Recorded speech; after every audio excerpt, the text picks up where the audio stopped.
Welcome back. This is Mrs. Rubright with Algebra 1 Honors. Today's lesson is 8.4, Transforming Quadratic Functions. So, understanding how to graph g of x equals a times x minus h squared plus k. So the difference between the lesson on 8.3 and this lesson is now there is an a. There is a leading coefficient. And this leading coefficient causes a vertical stretch or shrink. Okay? So, if the value of this a, if a is greater than 1, it's going to be a what? Vertical what? Stretch. If a is less than, let's say, if a is greater than 0 and less than 1, it's a vertical shrink. Okay, I know we kind of went over that the other day.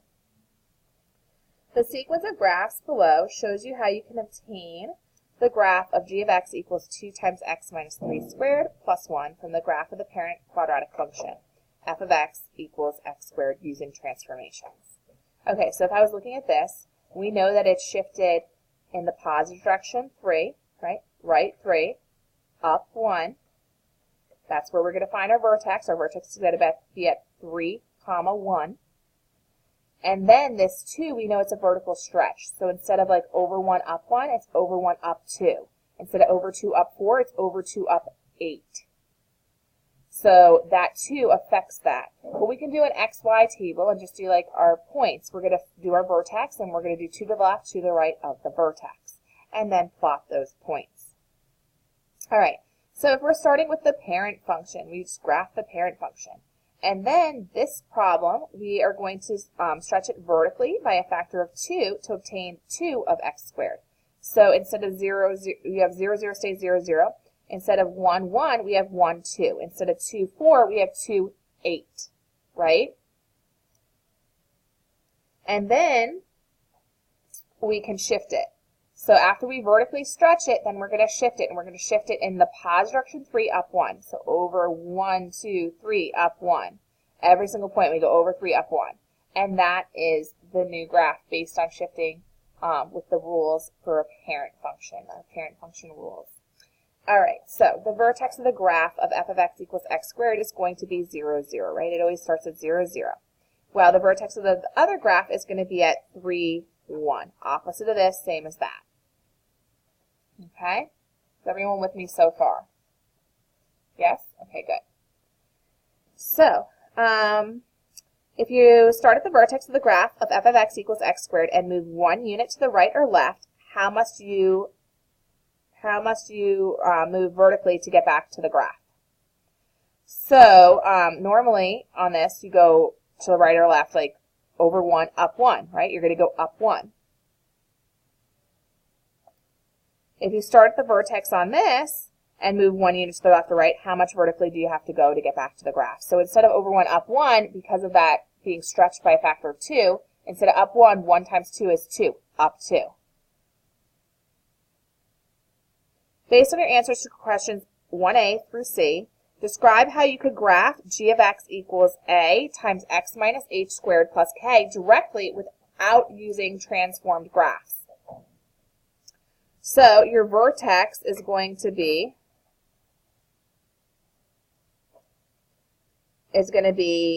h, comma k, right? So it's h, comma k. It's opposite of this because of the minus. Okay? And then you can go over 1, up, whatever. So like with the a, over 1, up 1 times a, or up a. Right? Over 1, up a.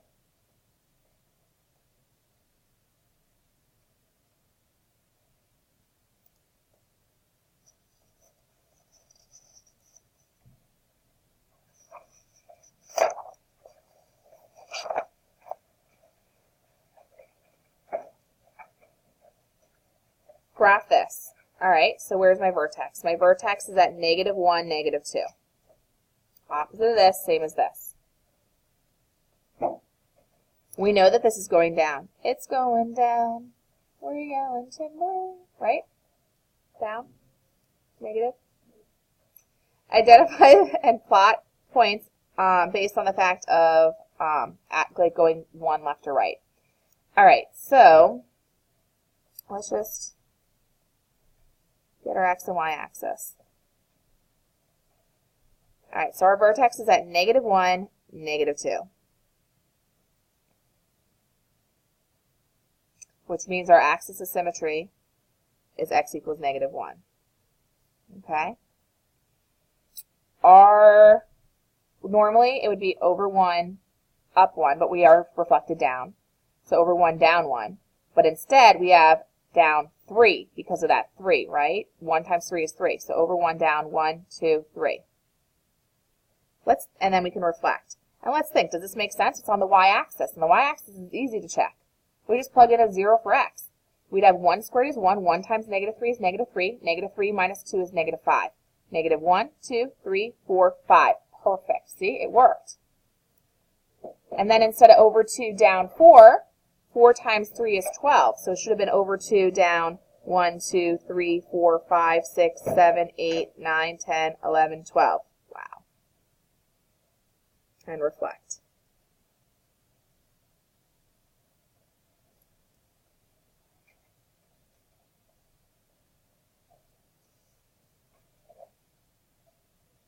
List the transformations of the graph of the parent function in the order that you would perform them to obtain the graph of that.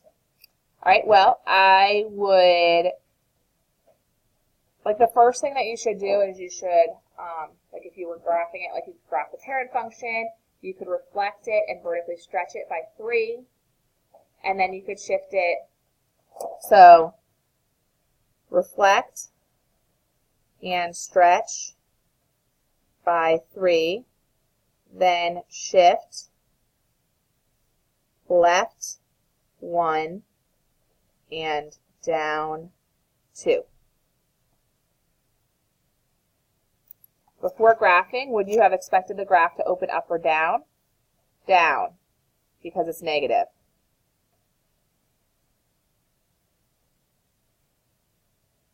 Suppose you change the -3 to, the -3 in g of x equals -3 times x plus 2 squared minus 2 to -4. Which of the points that you identified in parts A and B would change? What coordinates would they have now? The vertex would stay the same, but the other points would stretch. It would be more vertically stretched. The vertex stays the same, but the other points are more vertically stretched.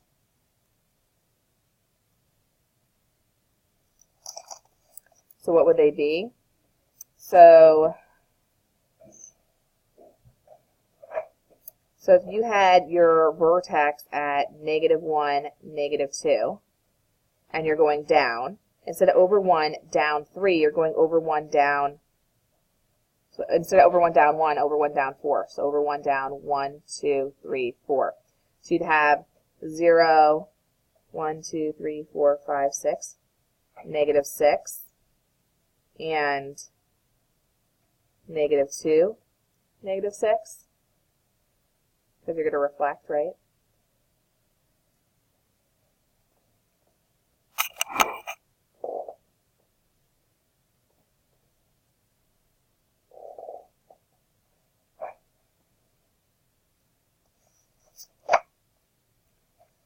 Writing a quadratic function from a graph. All right. Well, we know that our maximum is at 30.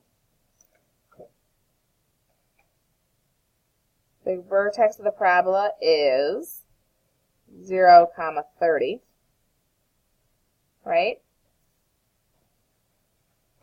Substitute the values of h and k in general to the equation for f of t to get f of t equals a times t minus 0, 30. We know that this is going to be negative, right? Because it's going down. We know that it has the point 114. So if I plug in 114, this is your x, this is your y. F of t is the same thing as y. So we have 14 equals a times t squared plus 30. F of x, so your x is t. So this is x, which would be 1. Right? If we're using 114, the 1 goes here, the 14 goes here. 1 squared is 1. 1a or a plus 30 equals 14. 14 minus 30. I have 14 and I take 30 away. Negative 16. So we are going to get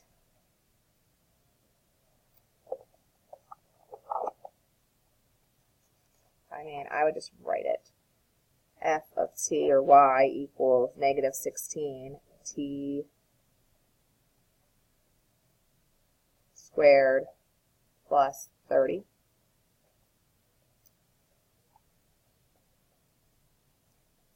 So if I'm filling this stuff in, 0, 30, just showing the work, even though I did it all off to here. If I was doing it there with their work, 14, 14, negative 16 t squared plus 30, which is what I got here. All right.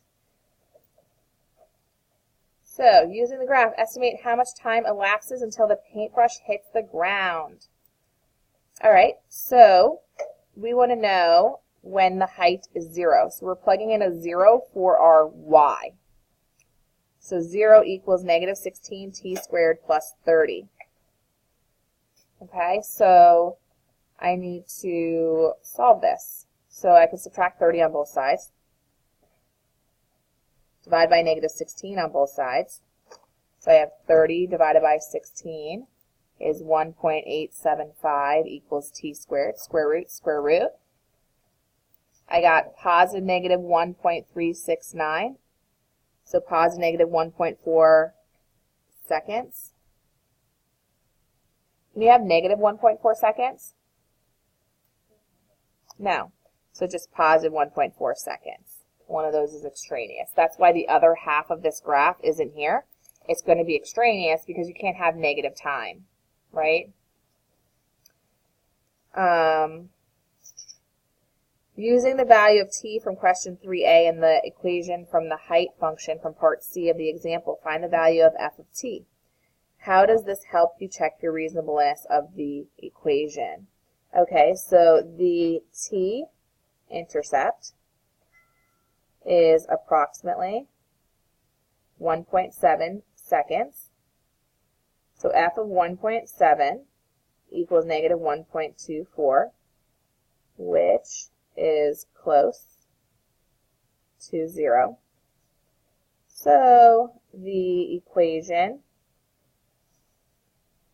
agrees with the graph.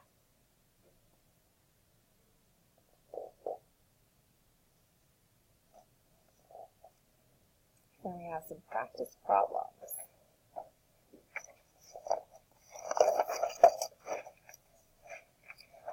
Number 1.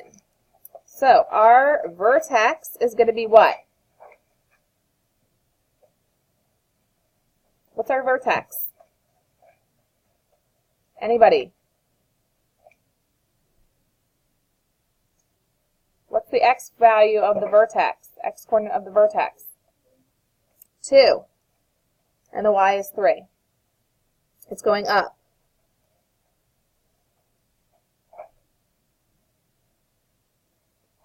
2, 3. Good morning, and pardon the interruption. This information is for our adult technical college students. Attention. Instead of over 1, up 1, we're going to ignore that. It's for adults, not us. Instead of over 1, up 1, over 1, up 2. Instead of over 2, up 4, 4 times 2 is 8.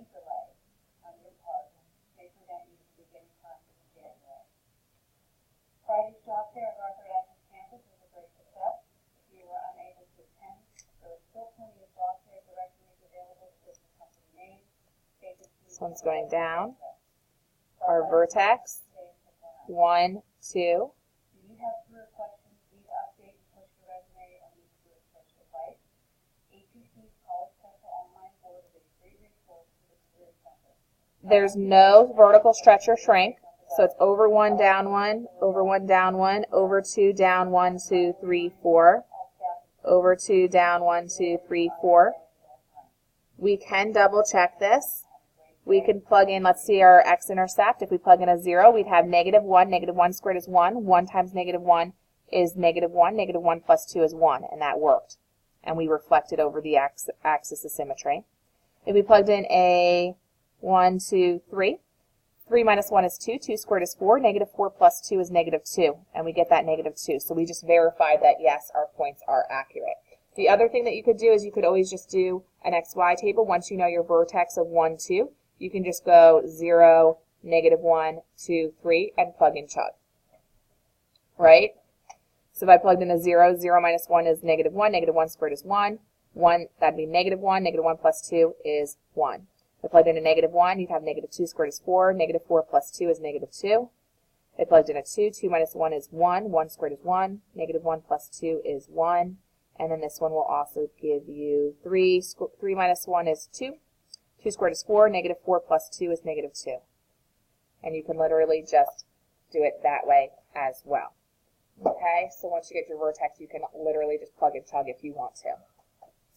This one has a maximum. The maximum value is what? 2. The axis of symmetry, x equals 1. Your vertex is 1, 2. Your domain, all real numbers. Your range, y is less than or equal to 2. Y is less than or equal to 2. And that's all the types of information that they could ask you on these. Is everyone okay with how to do these problems? Yes? Okay. So your homework tonight is page 435 and 436. I hope you guys enjoyed today's lesson. Please like and subscribe and have a fantastic day.